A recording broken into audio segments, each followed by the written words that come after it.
السلام علیکم ورحمت الله وبرکاتو. دوستانو تاسو ته پته ده چې په باجوړ کې د مفتي سلطان محمد شهید رحمه الله ورور شهید کړی شوی دی. افسوس په دې خبره باندې دی که د ریاست نه تپوس وکړي چې د مفتي سلطان محمد قاتلان 2 کاله وشو، د اوسه پورې ولې ګرفتار نه کړی شو، نو هغه به وایي چې یاره انویسټیګیشن وشو، د اوسه پورې پته ونه لګېده. او په دې اسمبلی کې خلک ناست چې هغه به دا خبره کوله چې د یو قاتل چې د یو مقتول دغه پیدا نشي قاتل، نو ریاست د هغې ذمه دار وي. نن تاسو ته په زما په دې بیک سایډ باندې تصویر ښکاري دا د بابا چې دا د یو بېبسۍ په عالم کې دی چې یاره زه د چا نه زه انصاف وغواړم.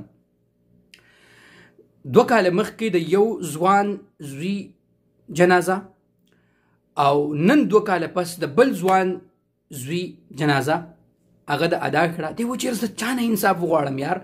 دا په دې ملک انصاف د چا دپاره دی؟ د یو فوجي، د یو سیاستدان او د یو غټ بزنسمین دپاره انصاف میلاویدی شي په ګنټو کې، لیکن د یو غریب دپاره انصاف په دې ملک کې نشته. تاسو ته پته ده د نن 2 ورځې مخکې د نن هفته مخکې محمد زاده اګروال هغه شهید کړی شو. د هغه په دې میډیا باندې شو کړی شو، وایي مونږ کسان ونیول، هېڅ هم نه وو. هغه چې کوم مین کسانو هېڅ پته ونه لګېده. نو یار تر څو پورې به دا پښتانه د خپلو ځوانانو او داسې د علماو او د تعلیم یافتو ځوانانو جنازې به تر د څو پورې اوچتو یار؟ لہذا سوچ پکار دی. د دې خبرې په احتجاجونو باندې ونه شوه، په جلسو باندې ونه شوه.